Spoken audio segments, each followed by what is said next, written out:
There are only a few days left to join the Business Edit Group Coaching Program before prices increase on January 1st. If you're a service provider who's feeling overwhelmed, overworked, and underpaid, don't let another year go by staying stuck. If you want this to be the year that you finally build the business of your dreams, one that lights you up, doubles your revenue, and allows you to work part-time hours, now is the time to join. In this program, you'll follow my signature 5-step method for building a productive and profitable business. You'll get business minimalist strategy, marketing systems, and productivity roadmaps that are simple to understand and easy to implement, plus 12 months of weekly coaching to help you overcome any road bump that comes up along the way. Let this be the year that you finally hit your revenue goals and create a life-first business. Join me inside the Business Edit at www.jadeboyd.co/coaching and get my step-by-step blueprint with everything you need to build your dream business in 2024. Again, the early sign-up pricing ends on December 31st, and the program will officially kick off on January 2nd. So don't wait. If this sounds appealing to you, but you're not sure if it's the right fit, feel free to DM me on Instagram and we can chat. My only goal here is to help you make the right decision for you and your business. And you can find me on Instagram at jadeboyd.co. Now back to the show. As a small business owner, I love the ShowIt platform. I love it. It is my favorite website platform, and I've tried several. And when it comes to blogging, I love that ShowIt integrates with WordPress on the back end so that you have so many options and features in order to improve your SEO, your search engine optimization when it comes to blogging on your website. The downside of that is that it comes with a lot of decisions that have to be made when setting up your blog and when publishing every blog post. And that can get really confusing and overwhelming. And even though I've done a lot of research and learned so much about SEO, there were still some burning questions I had when it came to publishing blogs on the ShowIt platform. That's why I was so excited to have the opportunity to talk to Sarah from Digital Grace Design about SEO settings and how to optimize your blog posts as a creative who's blogging on the ShowIt platform and trying to get seen. I hope that you have some good takeaways from this episode and that SEO seems a little less overwhelming when it comes to blogging on ShowIt. Let's dive in. Welcome to the Business Minimalist Podcast, a podcast about redefining productivity for the modern woman in business and finding ways to work smarter, not harder, in business and life. I'm your host, Jade Boyd. I'm an MBA, business strategist, and mentor who helps overwhelmed business owners simplify and scale their service-based businesses with strategy and systems. On this podcast, we'll explore simple ways to earn more while working less. If you're ready to scale your business, bring order to chaos, ditch the busy work, and make space for what really matters, you've come to the right place. Welcome to the Business Minimalist Podcast. Welcome to the show, Sarah. Thanks so much, Jade. I am honored to be here, so thank you for having me. It's so exciting to have you here. Why don't we start by telling us a little bit more about yourself and what your journey into entrepreneurship has looked like? Yeah, absolutely. It's always a fun question to hear how other people answer this, but mine, like many, was sort of an odd journey into entrepreneurship. Prior to starting Digital Grace, I was a professional ballet dancer for 10 years. And as I decided to change my career path, I wanted something that was still creative, still worked with others, had some flexibility, and somehow stumbled upon website design. Taught myself all of the knowledge that I thought I would need to at least start. You never really know. And then 5 years later, here we are. So I started Digital Grace in 2017. And since then have worked with probably 185 different entrepreneurs building websites, adding onto their websites, etc. Mostly in the creative space. I work with a lot of wedding professionals, interior designers, folks in the wellness space too. And at this point have niched down into just website design. So custom websites, template customizations, etc. And in 2019, I was honored to be named ShowIt's Designer of the Year. Congratulations. That's awesome. Thank you. Thank you. So along the way, you also became known for ShowIt SEO, which is something that's kind of like a scary word for creatives because it is so complicated. What are some of the common mistakes that you see creatives making when it comes to SEO on ShowIt? And how did you come to realize that that was such a huge thing in your journey in designing ShowIt websites? Yeah, it's such a great question. And I came to appreciate and feel like I needed to learn more about SEO in my own journey because it got to be the point where folks were asking me questions about SEO. And as their designer, I initially didn't have the answers. And like many of you, I found SEO super intimidating. I didn't know where to start. It sounded like it would be a ton of jargon that I wouldn't understand. But as I started digging in deeper, I realized that it's not actually as hard as we often make it out to be. A lot of it is really intuitive. And so I started learning all that I could about SEO in general in terms of a solid website framework, and then more specifically, how to implement it most effectively on ShowIt, since that's my design platform of choice. With that, I then created our simple ShowIt SEO course, and then, of course, integrate it into all of our client sites as well. Because at the end of the day, what good is a pretty website if nobody can find it? And so I feel like the strategy and the pretty have to go together in order to serve you the best in building your business. So in terms of your question regarding what the biggest mistakes that I see folks make are really just not touching their SEO to begin with. And that's from the ShowIt side of things with your settings there, but also on the blog side. ShowIt actually makes it really quite simple to tag our text appropriately, to add alt text to images, to add page titles and meta descriptions to each page on the ShowIt side. So definitely do it there. And then on the blog side, with adding a simple plugin or two, you can easily make those same settings in place for each of your blogs, and you should. By not setting those up, you're really leaving money on the table and really minimizing the amount of traffic or leads that your website and blogs will get. So with that being said, what are the few settings that creatives should be thinking about before they start blogging? Because it's often difficult to think that you need to have everything perfectly in place before you start creating content. But What are some of those big things where they can get that out of the gate and then start running with creating content? Yeah, and I can totally appreciate wanting everything to be perfect before we start. I'm a perfectionist at heart myself, so I get it. It has stopped me many times from getting started. So if that's you, I hear you and you're not alone. But before you start blogging, first things first, I would activate the Yoast plugin, YOAST. That's one of the kind of go-to plugins for WordPress blogs, and I find it to be one of the most intuitive plugins to get started with. It allows you to easily add page titles and meta descriptions to your blog posts. It gives you some tips or recommendations for how to improve the SEO on your blog. And it's really a no-brainer for just setting that up. There is a free version. There is a paid version. I think for most folks, the free version is just perfect. So I would start there. And then there is one setting in the settings of your blog that should be fine, but I always recommend that folks double check it. There's a checkbox in the settings section that says discourage search engines from, indexing or reviewing your blog. Just make sure that is checked appropriately, because we would hate for that to be checked to actually discourage them to look at it, and then your blogging might be for naught. It's usually checked appropriately, but just double check that in the settings on the WordPress side. Do you off the top of your head know what the paid version of Yoast comes with, or when would a creative want to change to the paid version of Yoast? I don't even use the paid version myself. So I explored it a couple of years back and didn't find that the results or the intellect that I got from it were that different. So because of that, I don't have a great answer for that, but stick with free and I think you're going to be good to go. Keep it simple. I like it.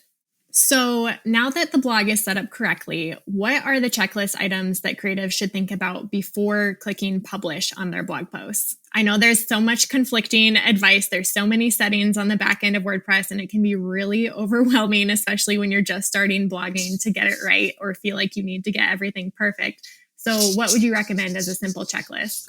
Yeah, for sure. So in terms of the text itself and making sure that that's tagged appropriately, your title will always be tagged as the H1. So that's great. As you are selecting the fonts that are used within your blog post, make sure that you're using the fonts strategically and not just because they look pretty in the flow of the website. So making sure that your main headings are H2s, your subheaders are H3s, and then your paragraph text is tagged as paragraph. I would stick with those basic tiers unless you're getting super granular in terms of a really in-depth blog post. I don't think you'll need H4, H5, etc. So make sure that you're using your text appropriately. Make sure that you add select categories that are respective to the blog post subject matter. Don't go overboard. Pick the 2 or 3 overarching topics. For most folks, I would say skip tags altogether. I find that most folks are not actually using them correctly, and they're using them more like hashtags on Instagram. And while that totally makes sense, it can make the sitemap of your overall site really messy if you're not using them strategically. Can you tell us more about what tags actually are? Yeah, so it's sort of like a subcategory of categories. So let's say you are a wedding photographer and you have a main category of weddings and a main category of engagements. You might then have tags underneath it that speak more to specifics within those categories. So for weddings, it might be elopements, intimate weddings, or that's not a good example. Maybe it's locations. Maybe you're a destination photographer and you have San Francisco weddings, New York weddings, etc. So they're essentially like subheaders, but a lot of times people just kind of cram in like floral bouquet and bride and groom. And while it theoretically makes sense, it's not really done in a strategic fashion. So I think just for simplicity's sake, we should stick with the categories unless you're being super intentional. And that's probably something that you would want to plan a strategy for in advance before you're even sitting down to write those blog posts so that you'd already know whether the tags are relevant in that case. Yeah. So do categories count towards SEO? Are they searchable, the exact words you use in your categories? Yeah, your categories can show up in search results. So that is one thing. I would say it's more frequent that like blog posts individually would show up, but theoretically they can, unless you're telling Google on the back end in your settings that you don't want them to, but otherwise they can. And it would just be your category page. I have actually run into 2 mistakes that you already talked about. First, with my text, before I hired a designer, I just designed a pretty website and didn't think about assigning the fonts to the different like H1, H2. And then I went to create a blog post and realized, crap, I have to change this, and had to start from scratch, which took a lot of time. So that is a very good tip. Yes, for sure, for sure. I see that fairly frequently, and I understand the allure of using fonts just to, add visual interest. But especially on the blog, they're going to default to those H1, H2, H3s, and you want to use them strategically. Yeah. Always add a featured image just so that if your blog is shared, you have that visual interest too. Do add alt text to all of the images that you're adding to your blog post. And an alt text is basically just a description of what's happening in the photo. Super helpful for Google as a search engine who can't actually see our photos in the same way that we do, but also for those that are visually impaired who might end up on your website. They'll get that caption as a description of what the photo is. So definitely make use of that. Do add the page title and meta description that will be in the Yoast settings at the bottom of your blog. And then take a scan through Yoast's recommendations. They'll have some red recommendations, yellow and green. As you might imagine, red are things that they want you to more seriously look at. Green are things that you're doing well. And take a look through them and see if they are things that you can actually adjust in your blog post. You as a human might decide, no, I don't want an external link on this particular blog post, even though it's suggesting that I add it. Totally fine to leave that as a red if you as a person did that intentionally. Yoast is still going to be a robot, so they'll look for those things, but without the added emotions that we as humans have. Yeah, that's such good advice, because I feel like my Yoast very infrequently actually turns up completely green because of the human element and the way that I want my content to come across for my ideal client. Yeah. And I think sometimes, especially if you're one that tends to want to make sure everything is perfect, you're like, but it's not green.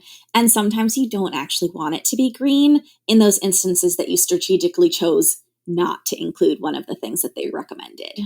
As far as word count goes, I'm wondering how you see this come up, especially with photography clients who are blogging for the portfolio building aspect and not necessarily information or educational blog content. Does the word count of your blog post affect the SEO?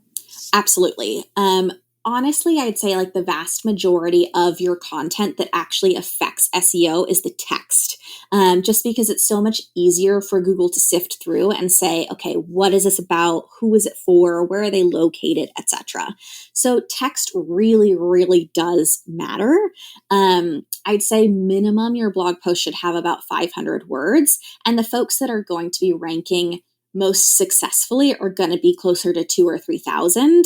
Granted, not every portfolio piece needs that many, but do keep that in mind, especially if, let's say, if you are a photographer and it was a wedding that you loved at a venue that you loved and you want folks to find that blog post, you're going to need to invest a bit more time into writing a longer, more high quality post so that it's more likely to rank. That is a lot of words. Do you feel like creatives get intimidated when it comes to filling that word count? Yes. And I think a lot of times it can be as simple as talking about, as we were just talking about like a wedding photographer at a venue, like talk about why you love the venue, talk about why you did the first look at that particular location, or talk about why their getting ready spaces are so phenomenal, or talk about why this couple fell in love with the venue. Like there are opportunities to easily add volume to the blog post without getting too bogged down into, shoot, what do I have to actually say about this? And I think too, once you kind of find your formula for how you get to more words, you can easily replicate that across different blog posts in terms of the touch points that you want to mention or speak to in each of them. It's definitely easier to have a higher word count in a more informational blog post or a more educational blog post than a portfolio piece. But if it's one that you're actually hoping will rank for something, you'll want it to be longer in terms of the text. Yeah, I think what you just said is so helpful. You have to know what your goal is for creating content on blogs, because it might not be the typical goal that people are giving advice on when it comes to SEO. Like people will assume that you want to rank and that's why you're focused on SEO. But if your goal is to educate your clients or drive that informational content to like content that you're putting into your workflow or just showing your portfolio in different locations, then what you do in terms of SEO is going to be different. Yeah, absolutely. And it's such a key thing because, you might have, let's say, 6 galleries in your overall portfolio on your main website, but the blog can be a great place to show off those additional weddings or events or other types of posts where you still want to share them, but you don't necessarily need them to be in your primary portfolio of work. It's a great place to put them. And it just makes it easy for folks that might be looking at your services to see those examples of work, and also for you to really easily refer folks to them because they're already published, they're up, they're ready to go.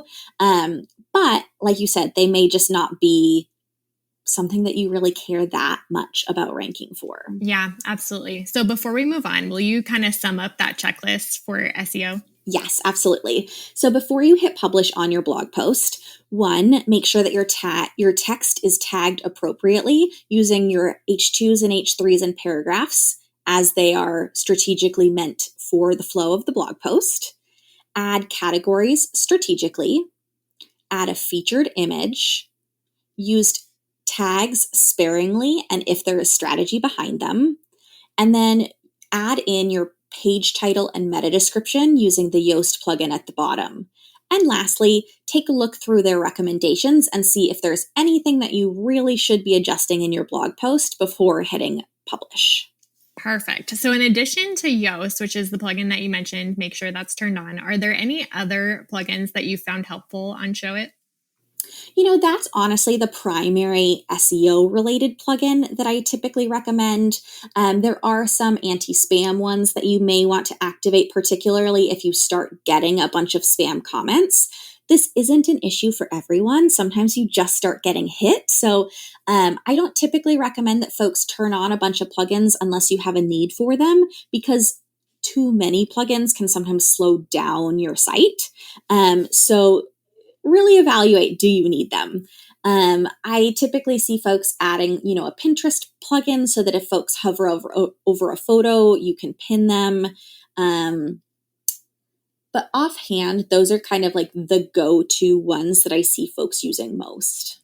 So you mentioned comments, and I want to dig into that a little bit more. How important do you see that comment function being in terms of building a relationship with clients or interacting with potential clients on a website? Because I feel like not a lot of people comment on blog posts anymore. I agree. I think if you are, let's say, like a lifestyle blogger or a home blogger or a food blogger, you might be more likely to get comments than, say, a photographer. Mm-hmm. I just think it's a different type of reader for what it's worth.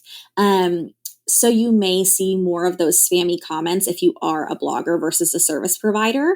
I would say have the comments option turned on though, because you never know. And sometimes too, if someone sees one comment added, they feel more inspired or given permission to add a comment of their own. If you do get a comment, I would take a moment to reply to it, just because that does kind of enhance the relationship that you're creating with readers and potential clients. So like Instagram, where we're told, like, make sure you reply to comments, make sure you reply to messages. Same goes here. Even if only because it's like the nice human thing to do as well. Yeah, that's good advice. So when it comes to SEO, a big topic is keyword research. Yeah. It can get really complicated if you let it. So what are your best tips for doing effective keyword research? Yeah, absolutely. And I think too, like, when you do the keyword research and you start to integrate those keywords into your site, my biggest piece of advice too with that is always making sure that you're doing it in a natural way, not in like a spammy, let me jam as many keywords in as possible.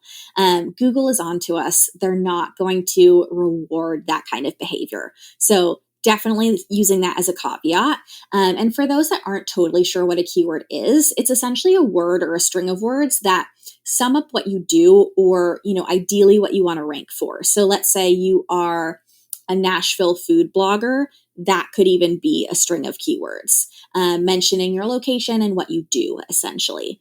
In terms of some free and easy ways to look for keywords, the first one is super simple. If you go over to Google and you start typing in a query or a search where you think you might rank for something, let's say New York City wedding photographer, and you'll see there's a whole drop down then of keyword strings that pop up as suggested searches.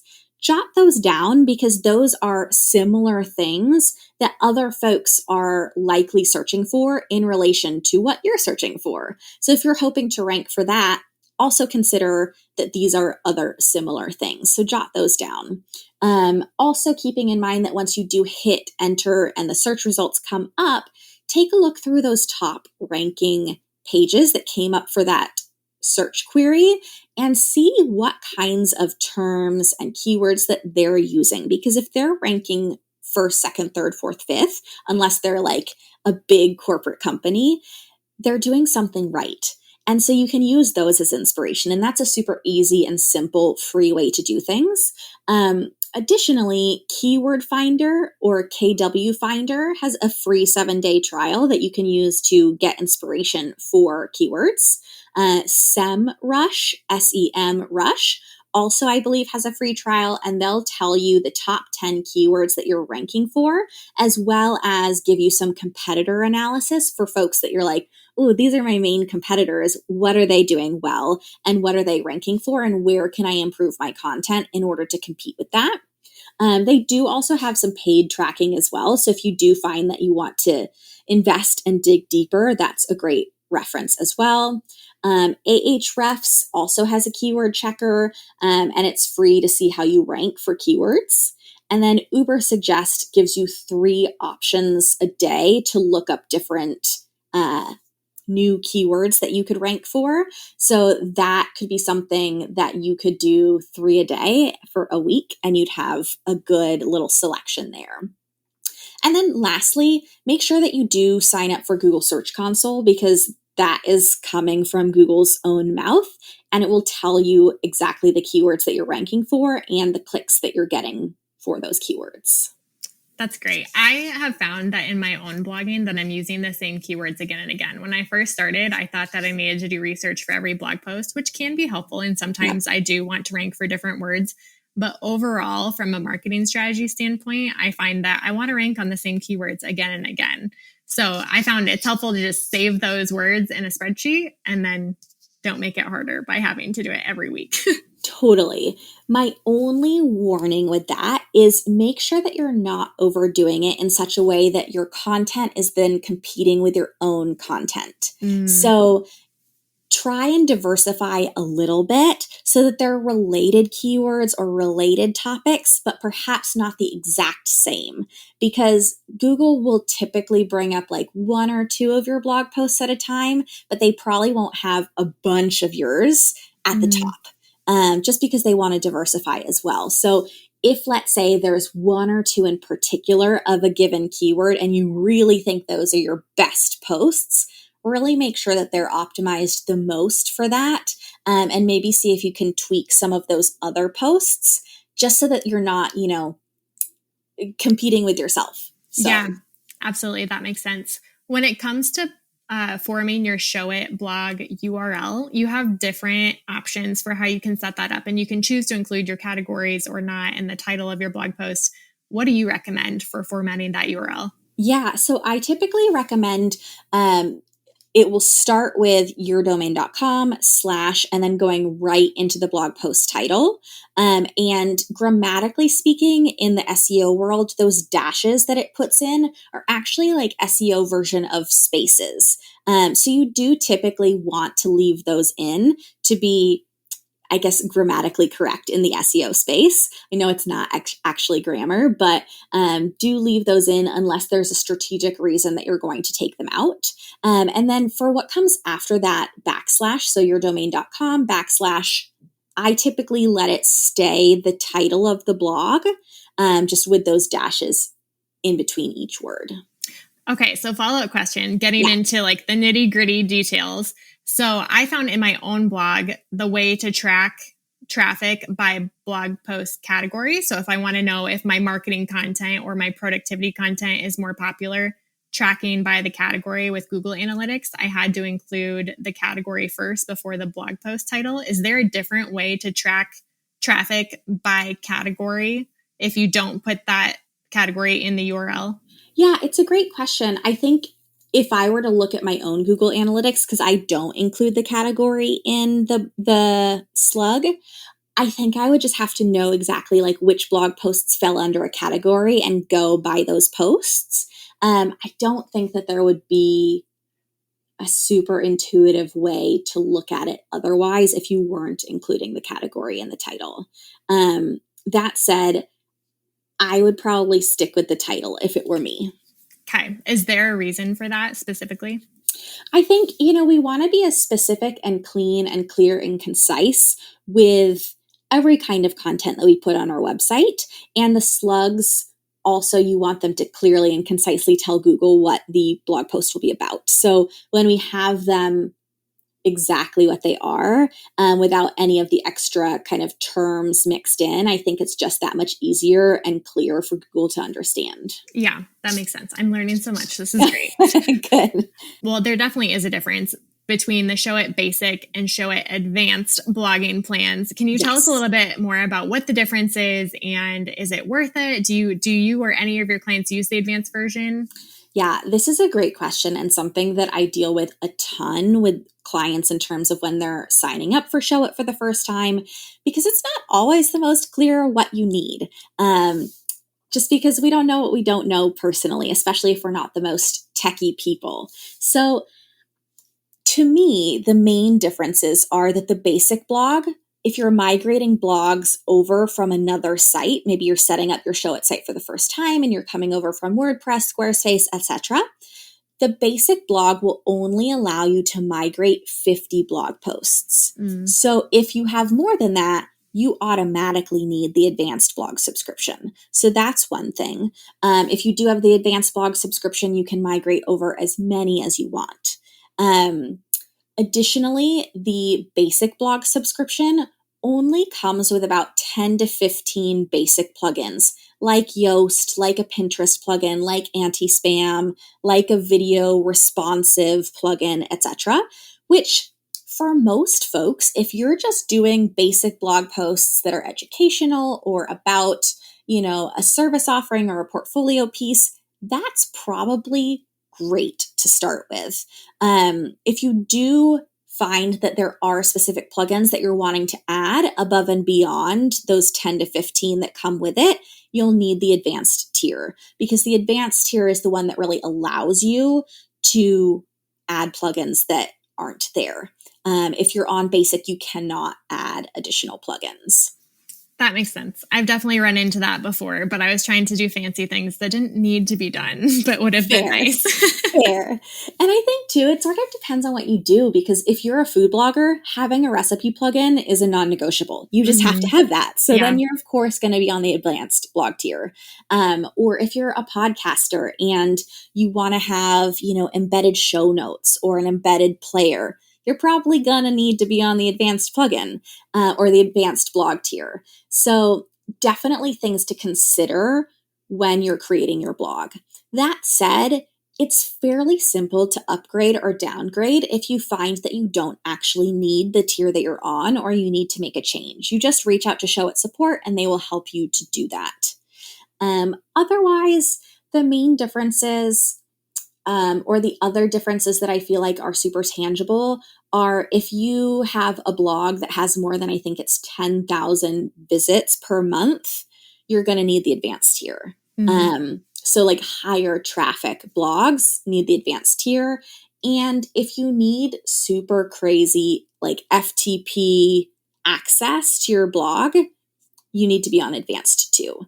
And even with that, that's something that you have to request access to. It's not innate. But like I said, if you're just a regular blogger or your blog is just, an addendum to your site so that you can show portfolio pieces and create educational content, you probably don't need some of those more high-level integrations. Yeah. So basically start on the basic plan. And if you run into a roadblock, you'll know if you need the advanced plan. Yeah. For most of my clients, I start them on the basic. And then unless you have to migrate more than 50 posts. Yeah. So you mentioned the Pinterest plugin, and I want to transition to talking about Pinterest because a lot of bloggers use Pinterest to drive the majority of the traffic to their blog posts. So what is your favorite Pinterest plugin? And then second, you talked about alt text and formatting your images so that they're SEO friendly and describing the pin content. With my Pinterest plugin, I've realized that the alt text is what shows up as the pin title when people click pin. So what would you recommend in terms of if you create a pinnable image, how would you format the alt text to work with Pinterest? Is that a good or bad practice? Because I know there's mixed opinions. And how do you format your blog to get more traffic from Pinterest? Yeah, absolutely. And it's such a great question. And you're right, there's not conclusive information about this. In terms of the Pin It plugin, I just typically use the one that comes with the basic blog. I don't even remember offhand what it's called. I think it's just like the Pin It Pinterest plugin. Okay. There are many out there though, so feel free to experiment.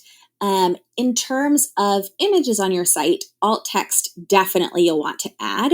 And then in terms of the caption that then transfers over to Pinterest, I will typically put what I think I will want the caption to be. The one bummer there though is that you don't want to plug in a million hashtags. So there is that kind of caveat. Otherwise, I've also just put in the title of the blog post. It's not a perfect solution. And to be honest, this is not something that I have found a really well supported answer for. unfortunately. What text from ShowIt pulls in as the pinned description? Because I know the alt text pulls in as the pinned title, but where does that description get pulled from? I think it's the description beneath. Like as you're adding a photo, there's 2 slots. And I think it comes from that next slot down. I'm just like visually thinking through like when I pin things. I'm pretty sure that's the case. Okay, interesting. I didn't even know that. That was all the questions that I had. Is there anything else that you would say to someone who's intimidated by ShowIt blogging, advice for getting started? Yeah, in terms of getting started, in terms of like, what should I write about, essentially, the recommendations that I almost always give are twofold is like, one, what are the questions that you get from potential clients or folks that are curious about what you do that you answer time and time again, whether it's on social media, whether it's via email, write blog posts about those things. Because one, then clearly people have those questions, multiple people do, so other people will have them too. Then it becomes helpful content for future folks that will have that question. And when the next person asks that question, you can easily send them a link to that blog post and they're like, wow, Jade is so prepared, such an expert. She's already written a blog post about it. Additionally, similar to that is think about the types of information folks would need to know in order to say yes to what you do. So folks that are just beginning to investigate, let's say brand design or hiring a VA or something like that, what kinds of information do they need to know to prepare so that when they get a VA, they're going to be most successful? So think about things like that because it'll really help you and the potential client that might be finding your content. Additionally, maybe even on social media, do a poll in your stories one day and ask folks like what they're confused about related to what you do, because you never know, what you might never have thought of to write a blog post about. And, because we're often just so close to our own content that we forget about those beginning steps or about those things that we just accept as a given. So poll your audience, see what they're curious about, see what they don't understand, see what their burning questions are, and then write content about that. Those are great tips. I love all of that advice. So for someone who's listening to this episode and wants to dive deeper or follow along with all of the amazing content that you share, how can they find you after the show? Yeah, absolutely. They can visit my website at digitalgracedesign.com. They can find me on Instagram at Digital Grace Design. And if you are looking for, a ShowIt SEO checklist that you can download yourself so that you have on hand and you can walk through the steps yourself, I also do have a ShowIt SEO checklist on my website that you can download at digitalgracedesign.com/ShowIt-SEO-checklist. Perfect. And we can link that in the show notes too. Perfect. Thank you so much again for being here. This is great. Yeah, absolutely. Thanks for having me, Jade. Thank you so much for listening to this episode of the Business Minimalist Podcast. If you enjoyed today's episode, I'd be so grateful if you'd rate it on iTunes, Spotify, or wherever you're listening today. Your rating and review will help more small business owners discover helpful episodes each week. Don't forget to check out the show notes for the tools and resources mentioned in today's episode, because good ideas don't grow businesses, action does. And if you want more business minimalist tips and resources, head on over to Instagram and follow me at jadeboyd.co. I'd love to hear what you took away from today's episode. I'll see you next time on the Business Minimalist Podcast.